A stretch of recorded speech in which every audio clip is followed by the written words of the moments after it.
Welcome back. This is episode 38 of the Veterinary Business Video Show.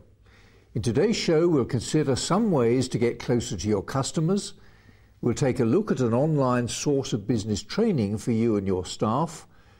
I'll suggest some more management questions that should be answered in a report from your practice management software program.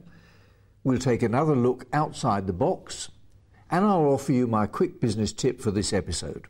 I'm John Sheridan, and this is the show that helps practice owners, managers and clinicians just like you to build your successful practice into a great business.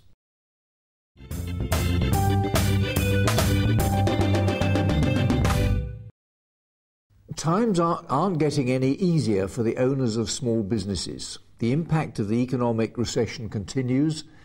Value-added tax here in the UK has increased to 20%. Government is just starting to reduce the level of state spending, but public sector debt continues to grow.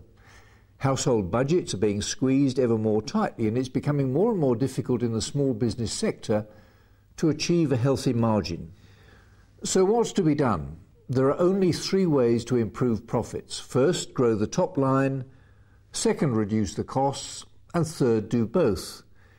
The danger is that the easiest decisions aren't always the wisest ones.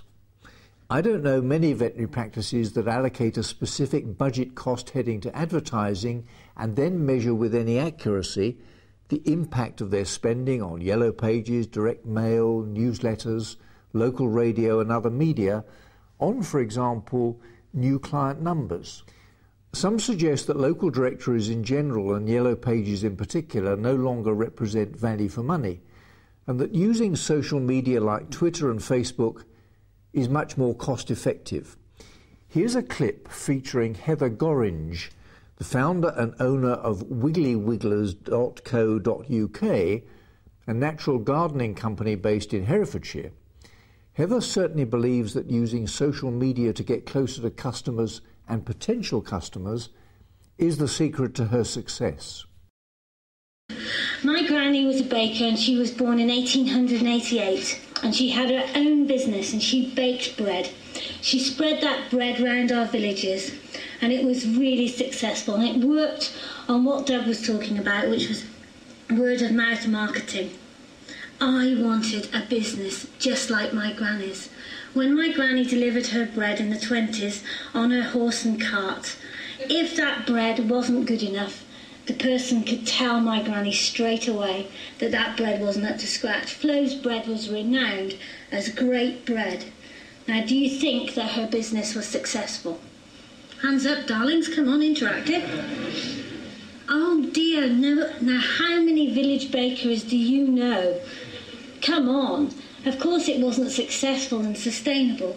It was there for a while, but my granny couldn't compete against the advertising era. My granny was sucked up. You know, there's nothing better than sliced bread, isn't there? I don't think so. My granny's business went out of business. Actually, she became the postmistress. But that business couldn't survive because we'd been advertised at all these years.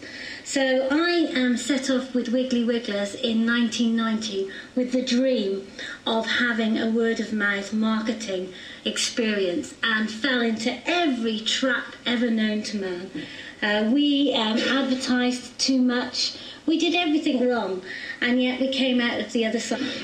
I think surviving and thriving in a recession is all about getting really close to your customer.